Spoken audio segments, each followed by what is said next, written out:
नमः सिद्धेभ्यः। ओम नमः सिद्धेभ्यः। ओम नमः सिद्धेभ्यः। नमः श्री वर्धमानाय निर्धूत कलिलात्मने स्वालोकानां त्रिलोकानां यद विद्यादर्पणायते।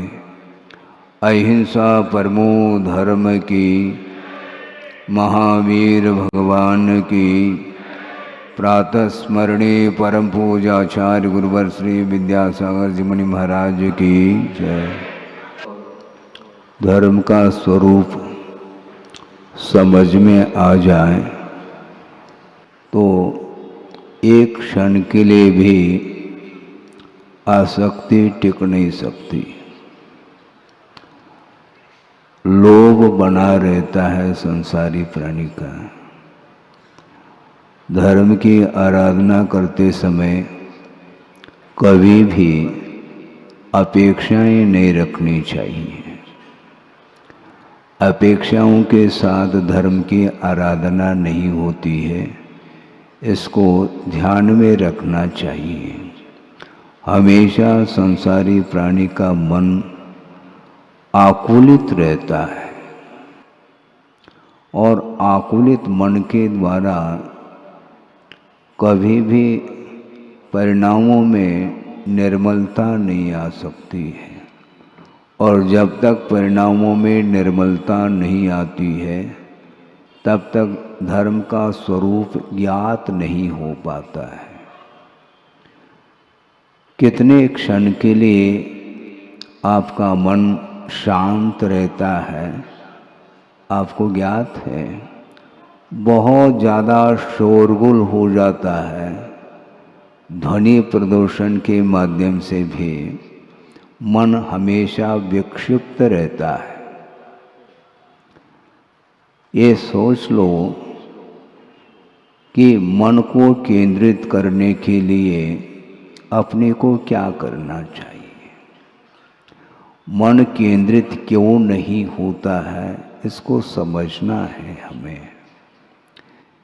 रागद्वेषादि कल्लोलै रलोलम यन मनोजलम सपश्यत्यात्मनस्तत्वम तत्तत्वम नेतरो जनः। इस प्रकार आचार्य पूजपा स्वामी ने इष्टोपदेश में यह कारिका दी है, एक श्लोक दिया है समाधि तंत्र में। ठीक है, पूजपा स्वामी के द्वारा रचित 2 अध्यात्म ग्रंथ हैं, एक इष्टोपदेश और एक समाधि तंत्र। सोचो विचार करो। राग द्वेषादिक भावों के द्वारा जब तक अपना मानस सरोवर कलुषित रहेगा, तरंगित रहेगा, तब तक आत्म तत्व का दर्शन संभव नहीं है। और ये कौलुष्य भाव जो उत्पन्न होते हैं ये बहिर्दृष्टि के कारण ही हमेशा मन कलुषता का अनुभव करता है। जबकि शांति जो मिलती है, आत्मिक शांति, वह बाहर नहीं मिल सकती है। बार बार संबोधित करने के उपरांत भी एक स्वभाव सा बना हुआ है कि एक समय के लिए भी अपना उपयोग स्थिर नहीं रह पाता। इस मन को चलायमान करने वाला कौन है? बाहरी वस्तु है, क्योंकि बिना भावाश्रव के द्रव्याश्रव नहीं हो सकता, यह सिद्धांत है। आपके अंदर जो परिणाम उत्पन्न होते हैं वो परिणाम भी बाहरी वस्तुओं के निमित्त को लेकर के ही परिणाम उत्पन्न होते रहते हैं। यदि वो परिणाम कलुषित है तो निश्चित रूप से यह स्पष्ट हो जाता है, मन को कलुषित करने वाली जो सामग्री है वह आर्ध ध्यान की सामग्री मानी जाती है। आर ध्यान और रौद्र ध्यान की सामग्री के द्वारा कभी भी धर्म ध्यान संभव नहीं है। और जब तक वह धर्म ध्यान नहीं करता है संसारी प्राणी, तब तक वह पाप का अर्जन करता ही चला जाता है। बड़ा विस्मय होता है। आचार्यों ने ये कहा है कि मन को शांत करने के लिए उसके योग जो साधन सामग्री है उसी का अवलंबन लेना चाहिए। उसको छोड़ करके अन्य वस्तुओं का हम आधार लेते हैं और अपने मन को शांत बनाने का उपक्रम करते हैं। ये ठीक आगम से विपरीत यह चर्या मानी जाती है। कोई भी पदार्थ हो, जिस पदार्थ का आधार लेकर के यदि मन संयत है तो वह उसका मन पवित्रता का अनुभव कर सकता है। प्राथमिक भूमिका में आगमकारों ने श्रवणों के लिए भी यही स्पष्ट संबोधित किया है कि पंच परमेष्टि का आधार लेकर के तुम मन को केंद्रित करोगे तो उसके माध्यम से मन में शांति मिल सकती है। और प्रभु के चरणों में जाने के उपरांत भी यदि अपेक्षाओं को साथ लेकर के जाता है तो कभी भी प्रभु का दर्शन वह नहीं कर पाता। प्रभु के समीप होते हुए भी प्रभु का दर्शन नहीं होता। इसको बहुत बारीकी से अध्ययन करने की आवश्यकता है। वह प्रतिमा सामने है, वीतराग मुद्रा है, इसके उपरांत भी उसका मन कहाँ पर टिका हुआ है? वहाँ पर पंचेंद्र के विषय उपस्थित है क्या? नहीं है। वीतराग मुद्रा है और वहाँ पहुँचा है प्रभु के चरणों में। इसके उपरांत भी उसका मन कुछ अपेक्षा को लेकर के गया है। उस अपेक्षा की पूर्ति यदि नहीं होती है तो संभव है भगवान के प्रति भी आस्था कम होती चली जाती है। क्योंकि जिस उद्देश्य को लेकर के मैं गया था उस उद्देश्य की पूर्ति नहीं हुई है, इसलिए अब प्रभु कुछ देते हैं नहीं। उनके पास क्या है? बड़ी कठिनाई है। 22 परिचयों में एक परिचय आता है अदर्शन परिचय। उसका अर्थ भी बहुत स्पष्ट रूप से आगमकारों ने दिया है आगम में कि अदर्शन परिचय का अर्थ ये है, सुनते हैं आगम में लिखा है कि दीर्घ काल तक साधना करने से उसका परिणाम सामने आता है। क्या आता है? अनेक प्रकार की रिद्धियाँ प्राप्त होती हैं, सिद्धियाँ प्राप्त होती हैं, ज्ञान का विकास भी होता है। यह सब सुना तो है, किंतु दीर्घकालीन साधना के परिणाम देखने में नहीं आ रहे हैं। इसलिए ये केवल काल्पनिक है, इस प्रकार का भाव भी उसके अंदर आता है। नहीं आना चाहिए। ये क्यों आता है? ये अपेक्षा के कारण आता है।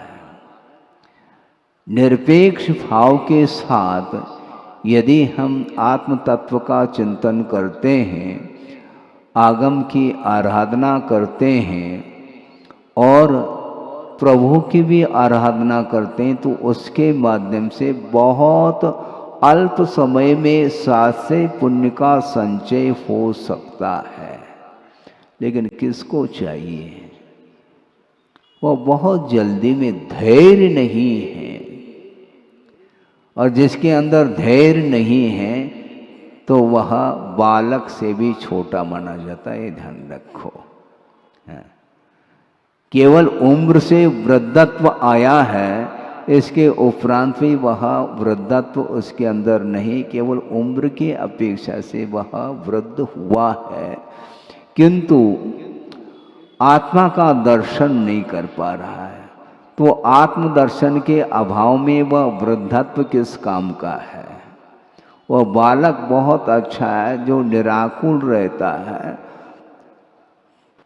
उसके मन को संतुष्ट करने के लिए ज़्यादा आयाम की आवश्यकता नहीं पड़ती, बहुत जल्दी उसका मन संतोष का अनुभव करता है।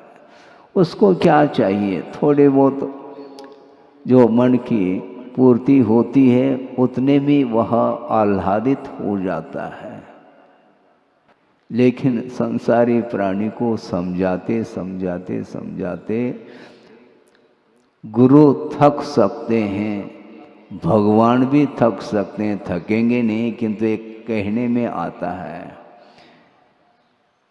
कहने की एक सीमा होती है, वहाँ तक तो कहा जा सकता है, किंतु उसकी वृत्ति यदि नहीं सुधरती है तो उसके लिए कहने में कोई लाभ देखने में नहीं आता है।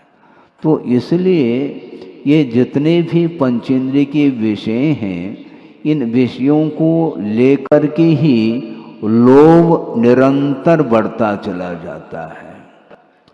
जैसे आप लोग बोलते हैं, यों पावक में घी डाला है, पावक अर्थात अग्नि है, उसमें आप घी डालते चले जाओ, कभी भी वह अग्नि शांत नहीं हो सकती, प्रत्युत और वह उद्दीप्त होती चली जाती है। उसी प्रकार ये लोभ की प्रकृति है। लोभ का स्वभाव क्या है, वह कभी भी शांत नहीं होता, और की भूख उसकी बढ़ती ही चली जाती है। उसकी जो तृष्णा है, उसकी जो आशा है, वह निरंतर बढ़ती है। और यदि मान लो वह लोभ संबंधी यदि लोभ जागृत हो जाए तो उसका शमन करना ही कठिन है। आचार्य गुणभद्र स्वामी ने आत्मानुशासन में एक प्रसंग दिया है, इसी आशा के विषय में उन्होंने ये कहा कि एक नहीं, दो नहीं, तीन नहीं, इस लोक में अनंतानंत जीव हैं और प्रत्येक जीव के पास अनंत आशा रूपी खाई विद्यमान है। आप सुन रहे हैं, आशा रूपी खाई प्रत्येक जीव के पास विद्यमान है और अनंतानंत जीव हैं। और उनका ये कहना है, गुणभद्र स्वामी का, ये आशा रूपी खाई इतनी बड़ी है कि इस खाई में तीन लोक की संपदा भी यदि उसमें डाल दी जाए तो भी वह संपदा वह परमाणु के समान प्रतीति में आती है। संपदा इतनी बड़ी खाई है और एक जीव के पास इतनी बड़ी खाई है, इसलिए उस आशा की पूर्ति कैसे कर सकते हैं। आशा गर्तः प्रति प्राणी यस्मिन् विश्व मनोपमं कस्य किम कियत आयाति वृथा वो विषयेशिता। तो संसारी प्राणी की जो आशा है वह व्यर्थ चली जाती है, क्योंकि एक व्यक्ति के पास, एक जीव के पास जो आशा है वह अनंत आशा है, वह कभी भी शांत नहीं हो सकती है।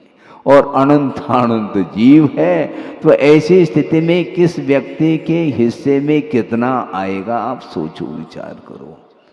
लेकिन वर्तमान में जो मिला है उससे वह संतुष्ट नहीं होता। दूसरे की ओर दृष्टि बहुत जल्दी चली जाती है, अपने पास जो है उस ओर दृष्टि नहीं। उसके पास ज़्यादा है तो तकलीफ चालू हो गई, परेशानी चालू हो गई। जब तक दूसरे के पास ज़्यादा देखने में नहीं आता है तब तक वह बहुत शांति के साथ नींद ले रहा है, वह संतोष का अनुभव करता है, किंतु वह आनंद एक क्षण में वह लुट सकता है, क्योंकि दूसरे दूसरे की ओर दृष्टि जा रही है। सोचो, विचार करो। लखपति है, वह भी अपना जीवन यापन कर रहा है, आनंद के साथ कर रहा है, किंतु उसके पड़ोसी यदि मान लो करोड़पति हो तो आनंद गायब, और करोड़पति आनंदित होता है, वो फूला नहीं समाता है। और मान लो करोड़पति के पास यदि मान लो अरबपति आ जाए, फिर उसकी नींद भी समाप्त होती है। अरबपति के पास कोई खरबपति आ जाए तो उसकी नींद समाप्त होती है।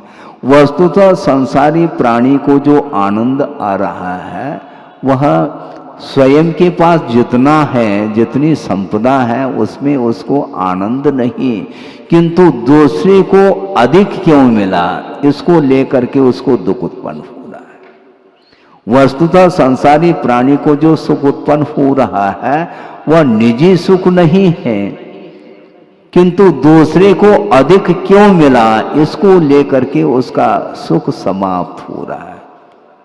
और कहता क्या है, सुखी रहे सब जीव जगत के, केवल कहना भर हो गया है, सुखी रहे सब जीव जगत के, कोई कभी न घबरावे।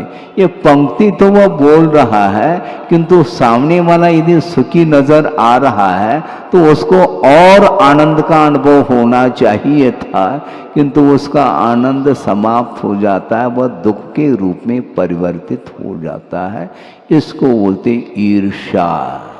इसके कारण ही आनंद समाप्त हो जाता है। लोभ के कारण ही संसारी प्राणी आत्मिक सुख से वंचित है। कहां तक वर्णन करें, आचार वर्णन करते करते थक रहे हैं। इसके उपरांत भी हम एक पृष्ठ पढ़ करके कभी सोचते नहीं, देखते नहीं, चिंतन नहीं करते, विचार नहीं करते हैं। ये लोभ पाप का बाप, इस प्रकार भी हमने यहीं पर बुंदेलखंड में उक्ति सुनी थी।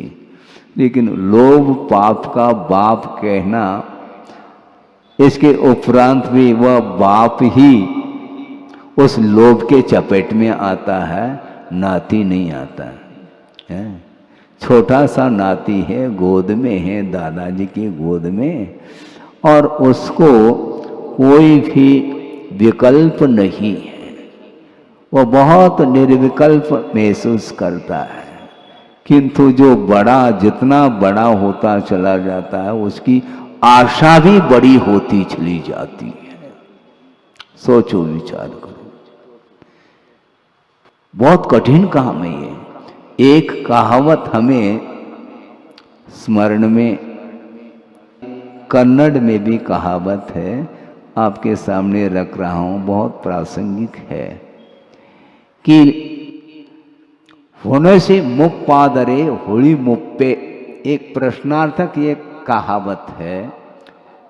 होने से मुप्पादरे होली मुप्पे, इसका अनुवाद ये है, एक इमली का वृक्ष है, वह बहुत बूढ़ा हुआ है, समझ रहे हैं आप? इमली का वृक्ष बहुत बूढ़ा हुआ है, वह धराशायी होने को है, किंतु वह इमली का वृक्ष तो बूढ़ा हुआ है, किंतु उसकी खटास बूढ़ी नहीं हुई, ये ध्यान रखो। इसी प्रकार संसारी प्राणी का जो शरीर है वह शिथिल हो चुका है, इंद्रियां सारी शिथिल हुई है, किंतु वह जो तृष्णा है, जो आशा है, वह कभी भी बूढ़ी नहीं हुई, वह हमेशा वह तृष्णा आशा युवती बनी रही है। सोचो, विचार करो, मरणासन्न हो करके भी उसकी आशा समाप्त नहीं हो रही है, और वह मन में ये विचार करता है, जिंदगी भर, जीवन भर जो हमने सुख का अनुभव किया है, अब मरणासन्न हो रहा हूँ, भगवान भविष्य में भी मुझे इसी प्रकार की संपदा प्राप्त हो, इस प्रकार वह निदान कर रहा है। भोगों की आकांक्षा का नाम निदान कहा है। सोचो, विचार करो, जिंदगी भर जीवन जिया है सुख के साथ, इसके उपरांत भी उसको एक क्षण के लिए भी तृप्ति नहीं हो पा रही है, और भविष्य की चिंता के कारण वह उसका शरीर और दुख का अनुभव कर रहा है। वर्तमान में कौन जी रहा है? भोजन करने के लिए बैठा है, इसके उपरांत भी वह स्वाद नहीं ले पा रहा है भविष्य की चिंता के कारण है। थाली में जो सामग्री, भोजन सामग्री आई है, उसको चाव से वह ग्रहण तक नहीं कर पा रहा है। क्यों? इस प्रकार इतना ही है कि कुछ और है क्या? नहीं। अरे जितना परोसा है उसको तो ले लो, और की क्या आवश्यकता है? पूरी थाली समाप्त हो जाए, थाली नहीं, थाली में जो सामग्री रखी है, भोजन सामग्री, वो पूरा भोजन कर लो, फिर बाद में परोस दें। चिंता क्यों? किंतु चिंता हमेशा सताती इसको। इसलिए वर्तमान में जीवन जीने के लिए बार बार आचार्य कहते हैं अतीत और अनागत को भूल जाओ, और वर्तमान में जो मिला है कर्म के उदय में, उसमें संतोष का अनुभव करके यदि संसार से ऊपर उठने के लिए कुछ साधना करोगे तो निश्चित रूप से नहीं मांगोगे, तब भी वह सामग्री तुम्हें मिलने वाली है। ज्यों ही संयम धारण कर लेता है, त्यों ही निरंतर वह एकांत रूप से पुण्य का ही संचय करता है, और वह भी साथ से पुण्य का संचय करता है। किंतु जो भविष्य की चिंता में वह चिंतातुर हो करके वह जीवन व्यतीत करता है, तो उसको कुछ भी मिलने वाला नहीं है। ये लोभ ही हमेशा इसको आकुलित करता है। निराकुल भाव यदि लाना चाहो तो लोभ को समाप्त करो, ये कहा जा रहा है। मन में पवित्रता जो आएगी वह लोभ के अभाव में आएगी। महाराज, विशुद्धि आजकल बढ़ नहीं रही है। अच्छा, तो क्या बढ़ रही है ये तो बताओ कम से कम। विशुद्धि बढ़ नहीं रही है, इससे स्पष्ट है कि विशुद्धि घट रही है। तो विशुद्धि घट क्यों रही है? पहले श्रद्धांत तो बनाओ कि वस्तुतः पंचेंद्र के विषय ये हैं, ग्रहण करने योग्य नहीं, इस प्रकार विचार कर लेना चाहिए। नहीं हो पाता ये विचार। एक हाइकू आपके सामने रख रहा हूँ, गुरुदेव ने दिया है, उनका चिंतन तो देखो, अनूठा चिंतन है। उनका ये कहना है, इष्ट सिद्धि में अनिष्ट से बचना दुष्टता नहीं। सुना आपने? फिर से दोहराएं। इष्ट सिद्धि में अनिष्ट से बचना दुष्टता नहीं है। अनिष्ट क्या है पहले तय कर लो। पंचेंद्र के विषय ही हमारे लिए अनिष्टकारी है, और इष्ट की सिद्धि क्या करना? शुद्ध परमात्मा तत्व ही हमारे लिए अभिष्ट है। उसके सिद्धि में जो अनिष्ट पदार्थ हैं उससे बचना ये दुष्टता नहीं। बहुत गहरा अर्थ है। बचना चाहिए साधक को। गुरुदेव ने ये कहा था कि वस्तुतः वर्तमान में जो कुछ भी आचरण है वह इतना पवित्र आचरण बनाया जा सकता है। यहाँ तक कहा था गुरुदेव ने, शुद्धोदय की बात है कि वर्तमान में हम प्रभु का दर्शन नहीं कर सकते, ये अलग विषय है, किंतु प्रभुवत आचरण किया जा सकता है कथनचित। कथनचित इसलिए कहा जा रहा है क्योंकि छद्मस्त अवस्था में कुछ ऐसी क्रियाएं भी करनी पड़ती है जो आवश्यक मानी जाती है। भगवान के समान बैठ सकते हैं हम, ये कैसा संभव है? क्यों नहीं संभव है? मान लो एक बार आहार करना है तो करके आशा, कोई बाधा नहीं। उसके बाद निश्चिंत होकर के पंचेंद्रिय के व्यापार से अपने आप को मुक्त करके मन में चिंतन ले आओ कि प्रभु कैसे होते हैं, प्रभु का क्या स्वरूप होता है। दृष्टि नासा पे धरे, एक क्षण के लिए भी आपकी दृष्टि नासा पर नहीं टिक पाती, इधर उधर वह देखता ही रहता। क्या देखता है? भगवान ही मालिक है? इतनी चंचलता क्यों है मन में? क्या चाहते हो तुम?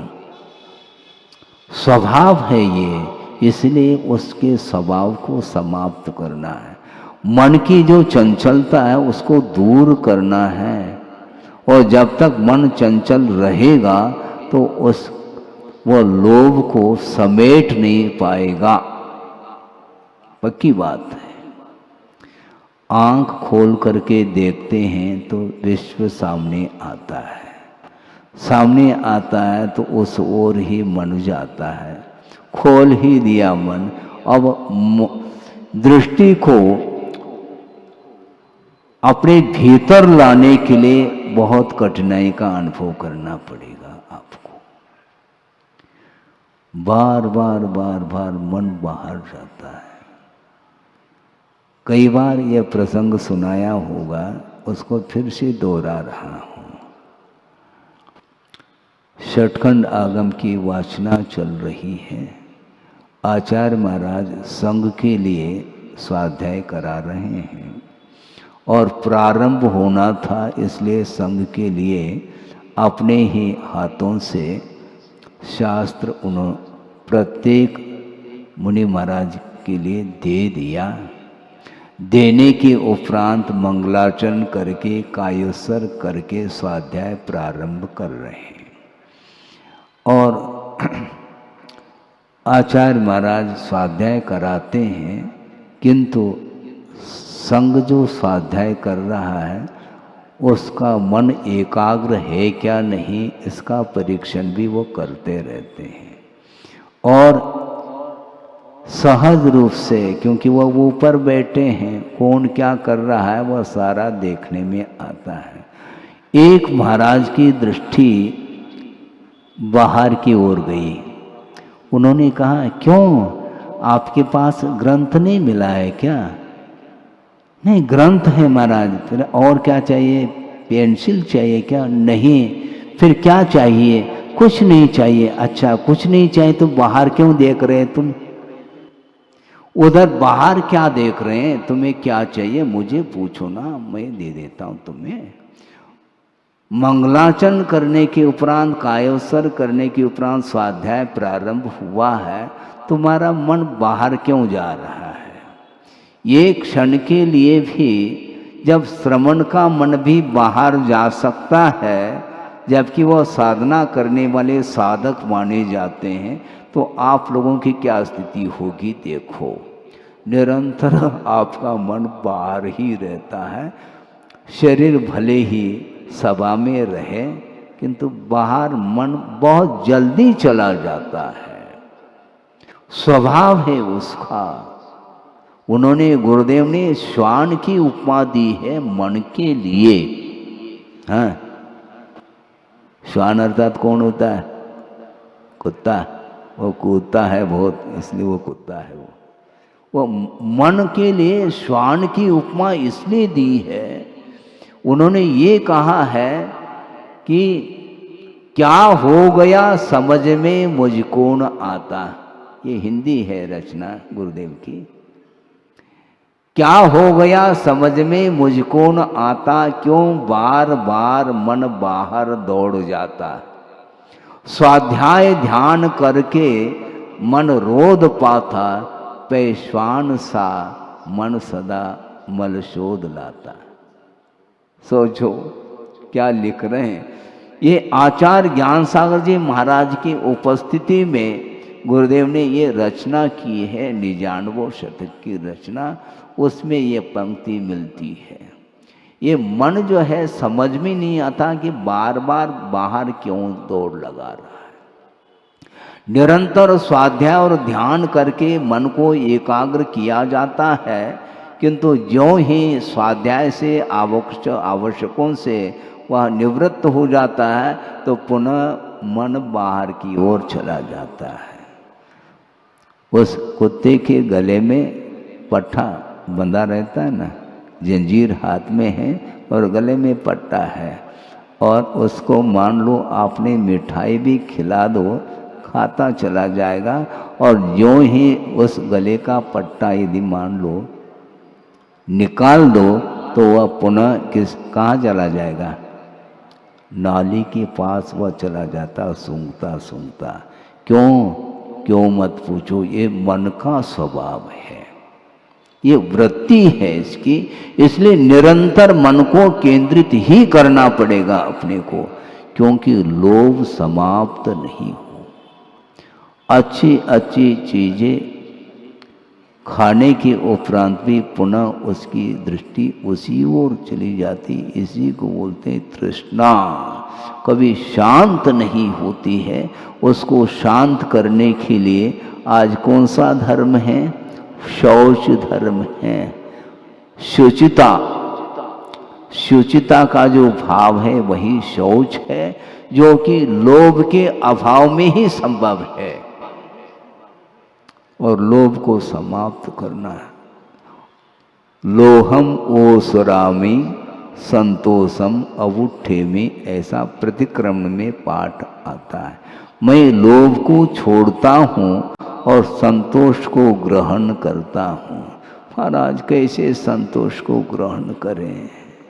बहुत कठिन है, संतोष है ही नहीं।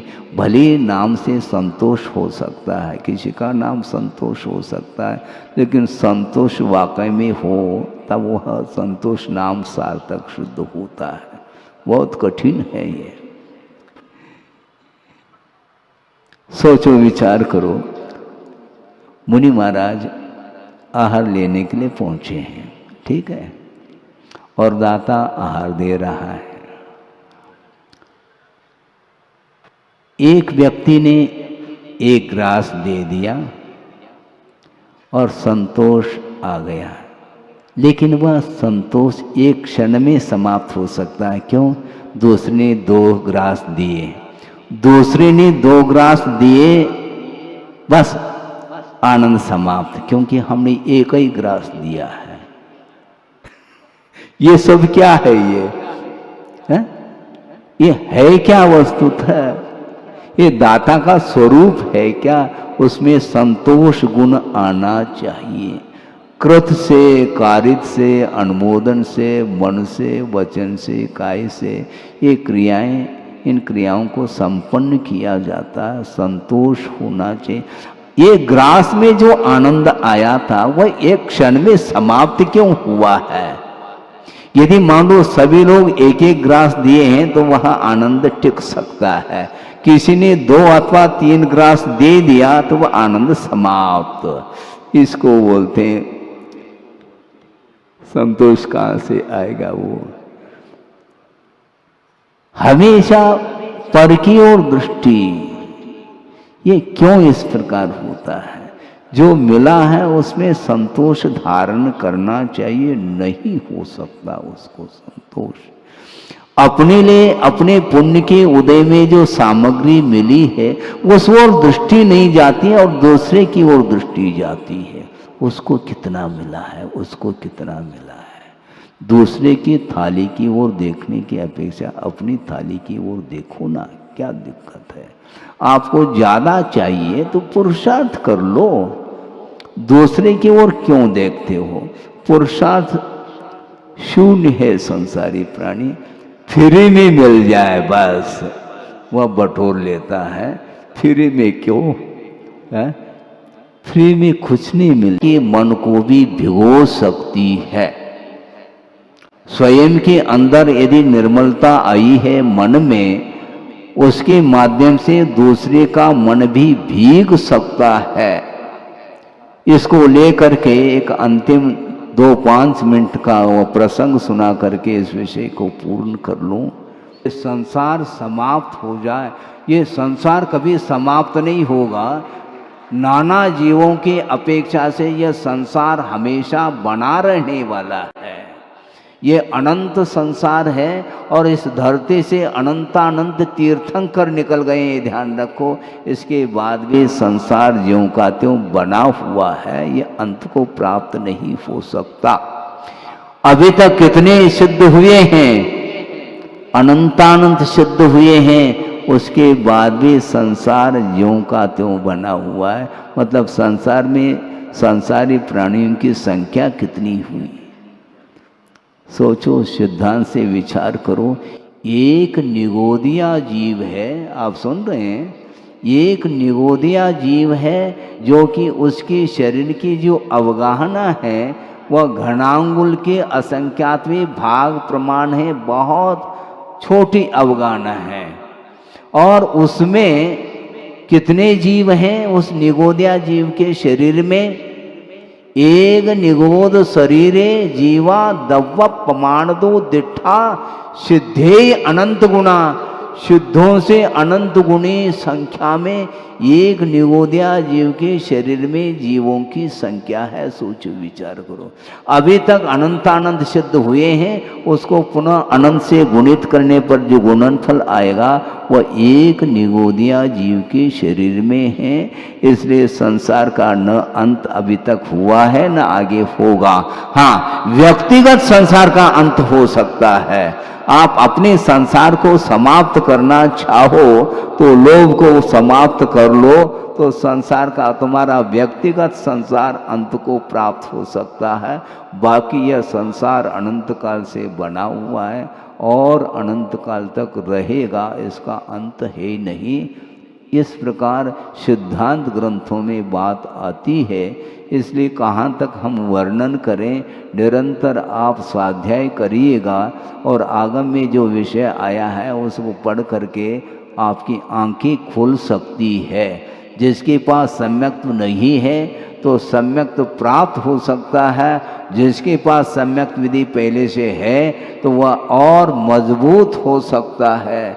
इसलिए हमें ये जो पर्याय मिली है, ये जो मनुष्य जीवन मिला है, इसके माध्यम से अपने इस मनुष्य जीवन को सार्थक सिद्ध करने के लिए अपने को करना क्या है? कुछ करना नहीं है। यदि कुछ करना है तो लोभ को शांत करना है, और जो व्यक्ति लोभ को शांत करने में निरंतर वह साधना में रत है, निश्चित रूप से लोभ का अंत हो जाएगा, तो अविनश्वर सुख का वह स्वामी बन सकता है। अनंत काल तक वह स्वतंत्रता का अनुभव करता हुआ स्वाधीन सुख का संवेदन कर सकता है। इस प्रकार प्रत्येक जीवन व्यक्ति के जीवन में ये घड़ी आए और वह अनंत सुख का अनुभव करता रहे।